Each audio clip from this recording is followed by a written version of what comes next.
आज यूपी सरकार विभिन्न बोर्ड के मेधावी छात्र छात्राओं का करेगी सम्मान। ड्रेस, जूता, मोजा, स्टेशनरी के लिए धनराशि करेगी वितरण। प्रति छात्र 1200 की धनराशि अभिभावकों के खाते में होगी ट्रांसफर। यूपी के लखीमपुर जिले में 2000 करोड़ की लागत से बनेगा बायो प्लास्टिक पार्क। सीएम योगी ने प्रोजेक्ट को जल्द पूरा करने के दिए निर्देश। उत्तर प्रदेश लोक सेवा आयोग ने भर्ती प्रक्रिया में भेदभाव किया। अनुप्रिया पटेल के आरोपों को किया खारिज। आयोग ने पूरी चयन प्रक्रिया विस्तार से बताई। अयोध्या में रामपथ का एक हिस्सा धंसने के मामले में रामपथ से जुड़े एग्जीक्यूटिव इंजीनियर एईजीई निलंबित। कार्यों में लापरवाही बरतने पर किए गए निलंबित। सचिवालय में रिक्त पदों पर अफसरों की पदोन्नति। विशेष सचिव, संयुक्त सचिव के पदों पर पदोन्नति। उप सचिव और अनुसचिव के पदों पर पदोन्नति। यूपी में मौसम ने बदला रुख। मौसम विभाग ने चेतावनी की जारी। अगले 2 दिन में 36 जिलों में भारी बारिश का अलर्ट। आप देख रहे हैं के न्यूज, खबरों का सारथी। नमस्कार, मैं हूं आपके साथ अवंतिका अवस्थी और हम बात करेंगे उत्तर प्रदेश की खबरों पर, जहां ड्रेस, जूता, मोजा, स्टेशनरी के लिए धनराशि का वितरण। प्रति छात्र 1200 की राशि अभिभावकों के खाते में होगी ट्रांसफर। विभिन्न बोर्ड के मेधावी छात्र छात्राओं का सम्मान भी किया जाएगा। वहीं 165 उच्चीकृत कस्तूरबा गांधी विद्यालयों का लोकार्पण होगा। 11 जिलों के कक्ष ऑडिटोरियम का शिलान्यास होगा। एनसीईआरटी पर आधारित पाठ्य पुस्तकों का वितरण किया जाएगा। लोक भवन सभागार में मुख्यमंत्री योगी आदित्यनाथ करेंगे शुभारंभ, जहां विभिन्न बोर्ड के मेधावी छात्र छात्राओं का किया जाएगा सम्मान। 165 उच्चीकृत कस्तूरबा गांधी विद्यालयों का होगा लोकार्पण। 11 जिलों के कक्ष ऑडिटोरियम का होगा शिलान्यास। एनसीईआरटी पर आधारित पाठ्य पुस्तकों का होगा वितरण। लोक भवन सभागार में सीएम योगी आदित्यनाथ करेंगे शुभारंभ। सुबह 11 बजे लोक भवन सभागार में किया जाएगा कार्यक्रम का आयोजन। तो ड्रेस, जूता, मोजा, स्टेशनरी के लिए धनराशि का किया जाएगा वितरण। प्रति छात्र 1200 की राशि अभिभावकों के खाते में होगी ट्रांसफर। विभिन्न बोर्ड के मेधावी छात्र छात्राओं का किया जाएगा सम्मान। 165 उच्चीकृत कस्तूरबा गांधी विद्यालयों का होगा लोकार्पण। 11 जिलों के कक्ष ऑडिटोरियम का भी शिलान्यास किया जाएगा। एनसीईआरटी पर आधारित पाठ्य पुस्तकों का होगा वितरण। लोक भवन सभागार में मुख्यमंत्री योगी आदित्यनाथ करेंगे शुभारंभ। सुबह 11 बजे लोक भवन सभागार में होगा कार्यक्रम का आयोजन। तो ड्रेस, जूता, मोजा, स्टेशनरी के लिए धनराशि का वितरण किया जाएगा। मुख्यमंत्री योगी आदित्यनाथ लोक भवन सभागार में वितरण करेंगे और सुबह लगभग 11 बजे कार्यक्रम की शुरुआत हो जाएगी। बता दें कि विभिन्न बोर्ड के मेधावी छात्र छात्राओं का सम्मान भी किया जाएगा और 165 उच्चीकृत कस्तूरबा गांधी विद्यालयों का भी होगा लोकार्पण। 11 जिलों के कक्ष ऑडिटोरियम का किया जाएगा शिलान्यास। एनसीईआरटी पर आधारित पाठ्य पुस्तकों का होगा वितरण। लोक भवन सभागार में मुख्यमंत्री योगी आदित्यनाथ करेंगे शुभारंभ। बढ़ते खबरों में आगे, जहां अयोध्या में रामपथ का एक हिस्सा धंसने का मामला। रामपथ से जुड़े एग्जीक्यूटिव इंजीनियर एईजेई निलंबित किए गए। कार्यों में लापरवाही बरतने पर किया गया निलंबित। रामपथ निर्माण में लापरवाही बरतने पर गिरी गाज। अयोध्या में रामपथ पर सड़क 13 जगह से धंसी थी। और बढ़ते खबरों में आगे, जहां पर अंतर्राष्ट्रीय टेबल टेनिस खिलाड़ी और विजेता यूपीटीटी एसोसिएशन के अध्यक्ष संजीव पाठक, अंतर्राष्ट्रीय टेबल टेनिस स्वर्ण पदक विजेता और महिला आयोग के अध्यक्ष गीता टंडन कपूर 6 जुलाई से 14 जुलाई तक रोम में होने वाली world masters table tennis championship में भारत की ओर से इस प्रतियोगिता में भाग लेंगी। ये अपने आप में बड़ी बात है। बता दें कि संजीव पाठक ने यूपी टेबल टेनिस को एक नया आयाम दिया है और यहाँ के युवाओं को प्रशिक्षित किया है और उन्हें एक नई दिशा प्रदान की है। तो वहीं गीता टंडन कपूर ने देश के लिए कई स्वर्ण पदक जीते हैं। अपने कर्तव्य का निर्वहन करते हुए खेल जगत में उन्होंने अपने अदम्य साहस का परिचय देते हुए कानपुर शहर, प्रदेश और देश का नाम रोशन किया है। बता दें कि गीता टंडन कपूर आयकर विभाग में अधिकारी हैं। उन्होंने समाज के लिए खास तौर पर महिलाओं और गरीब बच्चों की सहायता की है और साथ ही उन्हें स्वावलंबी बनाने में अपनी अहम भूमिका निभाई है।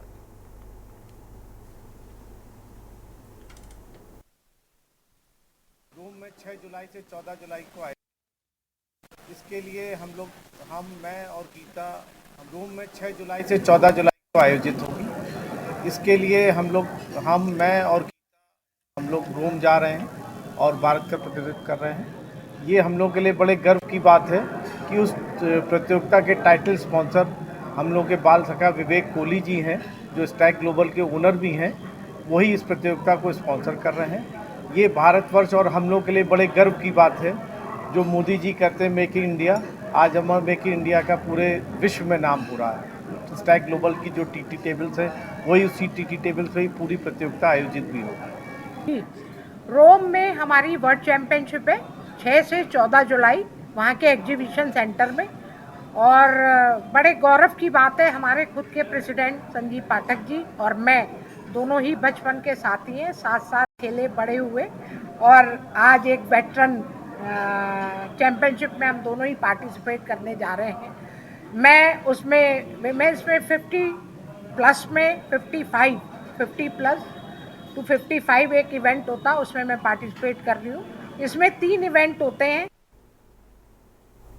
खबर ललितपुर से है, जहां तालबेहट के खड़ी गांव में अपहरण का मामला फर्जी निकला। गांव में कमलेश नाम की महिला द्वारा थाने में शिकायत दी गई थी कि अज्ञात व्यक्तियों द्वारा उसके पति का अहमदाबाद से अपहरण किया गया और 30 लाख रुपए की मांग की। और मामले में पुलिस कार्रवाई नहीं होने पर डीएम कार्यालय परिसर में पेट्रोल डालकर आत्मदाह करने का प्रयास किया। इस कारण प्रशासन और पुलिस इस मामले को उजागर करने के लिए सक्रिय हो गई थी और आज पुलिस अधीक्षक ने इसका खुलासा कर दिया। पुलिस के मुताबिक महिला के पति मनोज 2018 में प्रकृति रक्षक निधि लिमिटेड नामक एक चिटफंड समिति खोली गई थी, जिसमें लोगों के करोड़ों रुपए जमा किए गए थे। उन्हीं रुपयों को लेकर ये अपने परिवार सहित इंदौर में छिपकर रहने लगा और अपनी पत्नी के नाम एक जमीन खरीद ली थी। इसलिए पत्नी से 30 लाख रुपए लेने के षड्यंत्र में दोस्तों के साथ अपहरण की साजिश रच ली थी और पुलिस ने षड्यंत्र का खुलासा कर चारों लोगों को गिरफ्तार कर लिया है।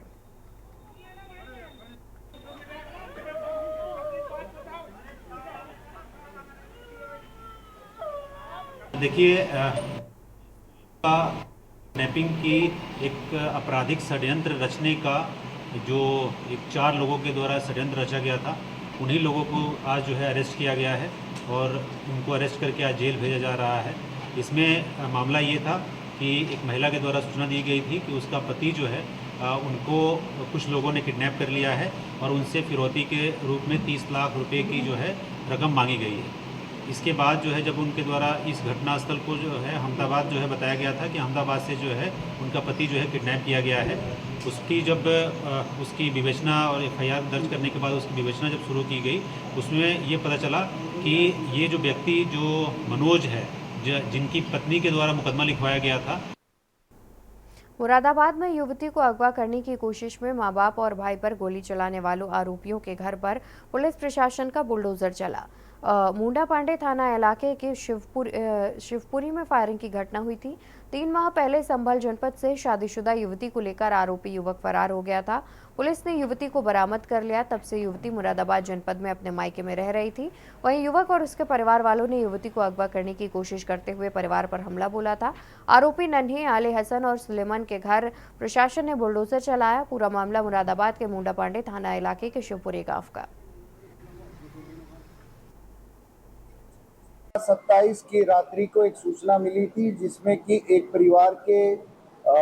परिवारजनों के ऊपर फायरिंग की सूचना थी। पुलिस के द्वारा, सीनियर ऑफिसर्स के द्वारा घटनास्थल पर जाया गया, निरीक्षण किया गया। इसके संबंध में एक अपहरण के प्रयास का प्लस 307 का इसमें मुकदमा लिखा गया। 3 परिवारजनों को फायर आर्म इंजरी सस्टेन किया। इसके संबंध में कठोरतम कार्रवाई के लिए इसमें 5 टीमों का गठन किया गया है। जो मुख्य अभियुक्त है उस पर 25,000 रुपये का इनाम मेरे द्वारा घोषित किया गया है। और इसमें क्राइम की गंभीरता को देखते हुए न सिर्फ पीड़ित के विरुद्ध क्राइम है, बल्कि ये स्टेट के विरुद्ध भी क्राइम है। और इसमें जो दूसरे हमारी एजेंसीज हैं वो सभी भी इसमें गहनता से देख रही हैं। इसी के क्रम में राजस्व विभाग के साथ मिलकर जो उनके द्वारा भूमि का अतिक्रमण किया गया था। इसी बीच अयोध्या से खबर सामने आ रही है। खबर आपको अयोध्या से बता देते हैं। कार्यों में लापरवाही बरतने पर लिया गया एक्शन। रामपथ से जुड़े एग्जीक्यूटिव इंजीनियर, AE, JE किए गए निलंबित। कार्यों में लापरवाही बरतने पर किया गया निलंबित।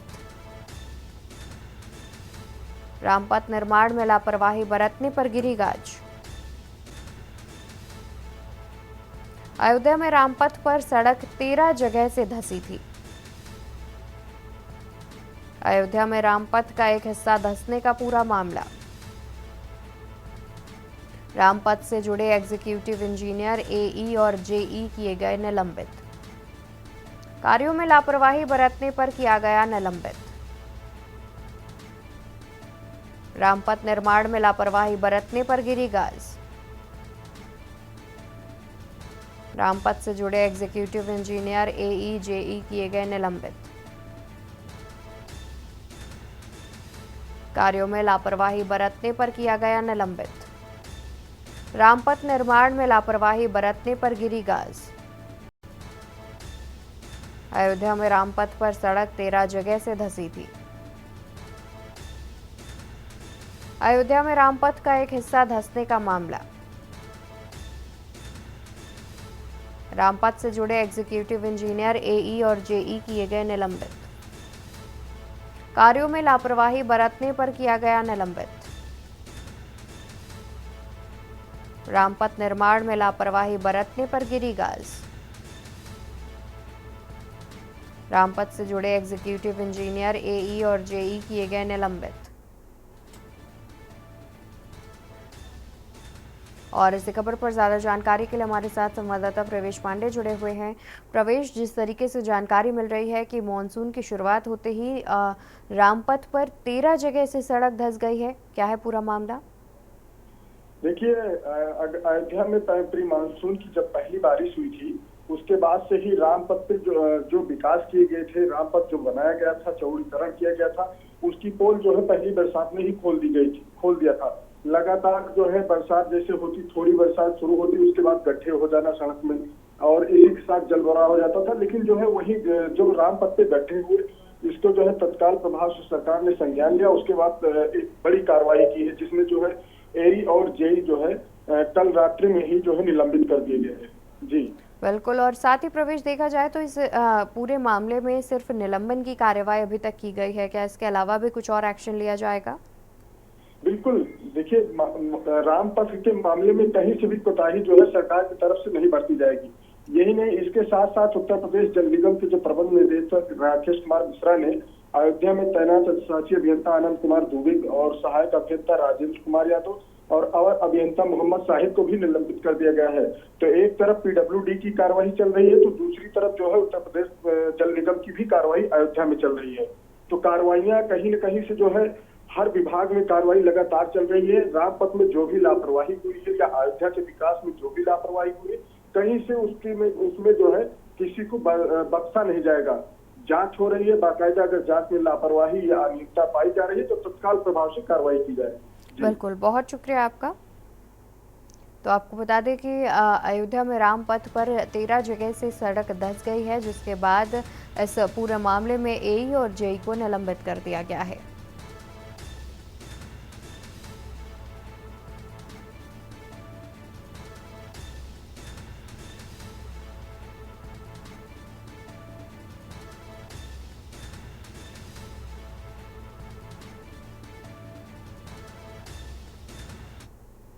इसी बीच अयोध्या से एक और खबर सामने आ रही है। खबर आपको अयोध्या से बताएंगे, जहां पर एसडीएम रुदौली अंशिका दीक्षित का हुआ ट्रांसफर। प्रवीण यादव बनाए गए रुदौली एसडीएम। प्रवीण न्यायिक सोहावल पद पर थे तैनात। अंशिका दीक्षित बनी अपर नगर मजिस्ट्रेट अयोध्या। प्रवीण न्यायिक सोहावाल पद पर थे तैनात। अंशिका दीक्षित का भी पदोन्नति की गई है और वहीं डीएम नीतीश कुमार ने भी अपना स्थानांतरण किया है। लोकसभा चुनाव के बाद पहली बार बदले गए एसडीएम। तो एसडीएम रुदौली अंशिका दीक्षित का हुआ ट्रांसफर। खबर आपको अयोध्या से बता रहे हैं। प्रवीण यादव बनाए गए रुदौली एसडीएम।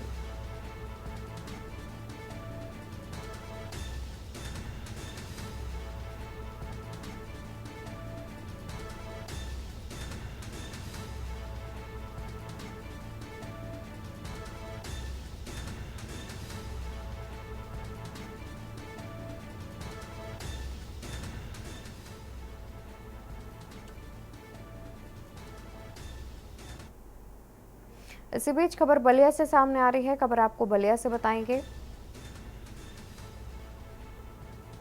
बलिया के नए जिलाधिकारी बने प्रवीण लक्षकार। आईएएस रविंद्र कुमार बने विशेष सचिव संस्कृति। 2012 बैच के आईएएस अफसर हैं प्रवीण लक्षकार। प्रवीण लक्षकार को बनाया गया बलिया का जिलाधिकारी। बलिया के नए जिलाधिकारी बने प्रवीण लक्षकार। आईएएस रविंद्र कुमार बने विशेष सचिव संस्कृति। 2012 बैच के आईएएस अफसर हैं प्रवीण लक्षकार। प्रवीण लक्षकार को बनाया गया बलिया का जिलाधिकारी।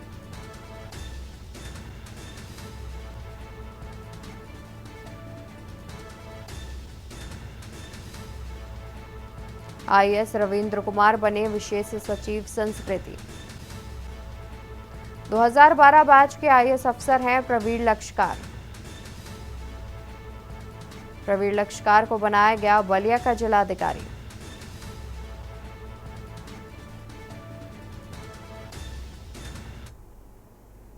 इसी बीच राजधानी लखनऊ से खबर सामने आ रही है। खबर आपको राजधानी लखनऊ से बताएंगे, जहां पर लखनऊ के कई जगह पर भरा बरसात का पानी। 1 घंटे की बारिश से जलमग्न हुई सड़कें। नगर निगम के दावों की पोल खोलती पहली बारिश। मॉनसून को लेकर प्रशासन की तैयारियां हुई फेल। लखनऊ के कई जगह भरा बरसात का पानी। 1 घंटे की बारिश से जलमग्न हुई सड़कें। नगर निगम के दावों की पोल खोलती पहली बारिश। मॉनसून को लेकर प्रशासन की तैयारियां पूरी तरह से हुई फेल। गलियों और सड़कों में भरा बरसात का पानी। हजरतगंज के बालू अड्डे में जलभराव से लोग परेशान। मुख्यमंत्री आवास से कुछ दूरी वाले क्षेत्रों का बुरा हाल। गोमती नगर में कई जगह भरा बरसात का पानी।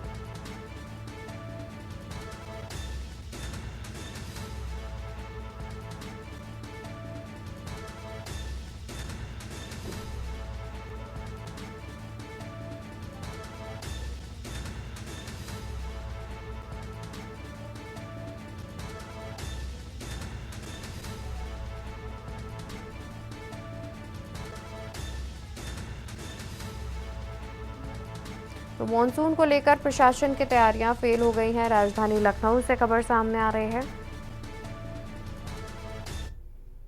तो वहीं बांदा के पंडित जवाहरलाल नेहरू महाविद्यालय के खेल मैदान में लगी प्रदर्शनी को हटाने के लिए महाविद्यालय के लगभग आधा सैकड़ा छात्रों ने कलेक्ट्रेट पहुंचकर नारेबाजी करते हुए जिला प्रशासन के खिलाफ प्रदर्शन किया और जिलाधिकारी बांदा से मिलने की बात कही।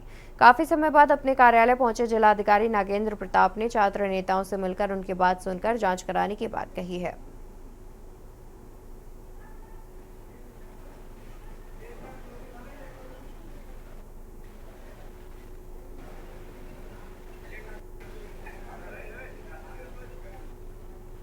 देखिए, महाविद्यालय में प्रदर्शनी लगी हुई है, छात्र विरोध कर रहे हैं और हम भी यहाँ से कह रहे हैं मतलब कि प्रदर्शनी हटाई जाए, महाविद्यालय में प्रदर्शनी न लगाई जाए। कोई शुल्क नहीं लिया गया है महाविद्यालय के द्वारा और ये प्रदर्शनी लगाई गई है। इसकी समयावधि भी समाप्त हो गई है और अब इनको तत्काल प्रभाव से प्रदर्शनी को हटा देना चाहिए।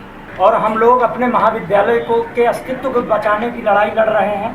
हमारे पंडित जेएमटीटी कॉलेज में वर्तमान समय में महाविद्यालय के अनुमति और सलाह के बिना वहाँ पे खुलेआम गैर कानूनी तरीके से सारे नियम कानूनों को ताक में रख के मेला प्रदर्शनी को अनुमति दी गई है। मेला प्रदर्शनी धड़ल्ले से चलाई जा रही है। यूपी समेत पूरे भारत में 3 नए आपराधिक कानून लागू होने वाले हैं। 1 जुलाई से पूरे देश में 3 नए कानून भारतीय न्याय संहिता 2023, भारतीय नागरिक सुरक्षा संहिता 2023 और भारतीय साक्ष्य अधिनियम 2023 लागू हो जाएंगे। नए कानूनों में ऐसे कई प्रावधान किए गए हैं जो न्याय की अवधारणा को मजबूत करते हैं और नए कानून को लेकर यूपी पुलिस ने भी अपनी तैयारी मजबूत कर ली है। भारत में नया कानून 1 जुलाई से लागू हो जाएगा और अब आईपीसी, सीआरपीसी और एविडेंस एक्ट की जगह भारतीय न्याय संहिता, भारतीय नागरिक सुरक्षा संहिता और भारतीय साक्ष्य अधिनियम कहलाएगा। देश में नए कानूनी बदलाव को लेकर आज लखनऊ के पुलिस मुख्यालय में सेमिनार का आयोजन किया गया, जिसमें पत्रकारों के माध्यम से नए कानून के बारे में बताया गया। सेमिनार में मुख्य अतिथि के रूप में यूपी के डीजीपी प्रशांत कुमार को बुलाया गया, जिसमें DG training Tilottama Verma, ADG training headquarter Sunil Kumar Gupta व BD Palsan, ADG prosecution Dipesh Juneja, ADG technical Naveen Arora, ADG PIB Vijay Kumar समेत कई अफसर मौजूद रहे। सेमिनार में दीप प्रज्वलन के बाद प्रशांत कुमार ने बताया कि नए कानून की ट्रेनिंग हमारे लिए एक बड़ी चुनौती थी, क्योंकि कानून लागू होने में महज 3 दिन ही बाकी है। उन्होंने बताया कि जेल विभाग, आईपीएस, पीपीएस, इंस्पेक्टर्स की 100% ट्रेनिंग कराई जा चुकी है। सिपाही व हेड कांस्टेबल की ट्रेनिंग जल्द से जल्द कराना हमारी जिम्मेदारी है और 1 तारीख से पहले उसे पूरा कराएंगे। डीजीपी प्रशांत कुमार ने बताया कि पुराने दर्ज हुए मुकदमे वैसे ही चलते रहेंगे। जिनकी धारा पुरानी लगी है, ये मात्र सिर्फ 1 तारीख से दर्ज होने वाले नए कानूनों पर अप्लाई होगा। ब्रिटिश कालीन जो हमारे तीनों लॉ थे, उनकी जगह जो नए कानून पार्लियामेंट ने पास किए, जिनको अब हम लोग भारतीय न्याय संहिता, जो कि आईपीसी का काउंटर पार्ट है, भारतीय नागरिक सुरक्षा संहिता जो सीआरपीसी का पार्ट है, काउंटर पार्ट है, और भारतीय साक्ष्य अधिनियम जो कि इंडियन एविडेंस एक्ट का काउंटर पार्ट है, उसको पास किया है। तैयारियां जोर शोर से चल रही है। डिस्क्रिशन को कम करना, चाहे वो आईओ का हो या किसी भी इस पूरे चेन में जुड़े हुए व्यक्ति का हो, उसको कम करना। किसी भी स्थिति में वादी का उत्पीड़न न हो तथा कोई भी निर्दोष व्यक्ति को दंड ना मिले, इसके लिए अधिक से अधिक तकनीक का उपयोग किया जाए। डीजे ट्रेनिंग तिलोत्तमा वर्मा ने बताया कि यूपी में पुलिस कर्मियों को नए कानून की ट्रेनिंग देने के लिए उन्होंने 600 मास्टर ट्रेनर बुलाए थे। उन्होंने बताया कि अब तक 424 आईपीएस अफसर, 1000 पीपीएस अफसर, 5011 इंस्पेक्टर, 8641 सब इंस्पेक्टर और 7532 थाने के स्टाफ को अब तक ट्रेनिंग करा चुके हैं। उन्होंने बताया कि छोटे अपराधों के लिए सामुदायिक सेवा का अवसर मिलेगा, जो कि पहली बार सजा के रूप में प्रावधान में आया है, और 6 अपराधों में सामुदायिक सेवा का प्रावधान है। सबसे पहले भारतीय न्याय संहिता, जिसने आईपीसी का स्थान लिया है, भारतीय न्याय संहिता 2023, उसमें जो नई अवधारणाएं हैं उसका समावेश करते हुए जो मुख्य परिवर्तन किए गए हैं उनके बारे में आपको बताना चाहूंगा। सबसे पहले, जैसा कि आपको बताया कि दंड के रूप में अब सामुदायिक सेवा, कम्युनिटी सर्विस, उसको भी शामिल किया गया है, जो कि हमारे यहाँ पहली बार ऐसा हुआ है कि जो छोटे अपराध होंगे, जो बहुत माइन्यूट से छोटे छोटे अपराध होते हैं, उनको बहुत लंबा प्रक्रियाओं में, जटिलताओं में उलझाने के बजाय उसमें मैजिस्ट्रेट्स को पावर होगी, जजेस को एंड कोर्ट्स को, कि वो कम्युनिटी सर्विस का छोटा दंड देके और उसको डिस्पोजल कर दें। बता दें कि नए कानूनों में ऐसे कई प्रावधान किए गए हैं जो न्याय की अवधारणा को मजबूत करते हैं। समयबद्ध न्याय के लिए पुलिस व कोर्ट के लिए सीमाएं भी निर्धारित की गई हैं। अंग्रेजों के बनाए कानून खत्म हुए तो पहली बार छोटे अपराधों में सजा के तौर पर सामुदायिक सेवा का भी प्रावधान किया गया। के न्यूज इंडिया के लिए लखनऊ से शिवा शर्मा की रिपोर्ट। खबरों में इतना ही। आप देखते रहिए के न्यूज इंडिया। नमस्कार।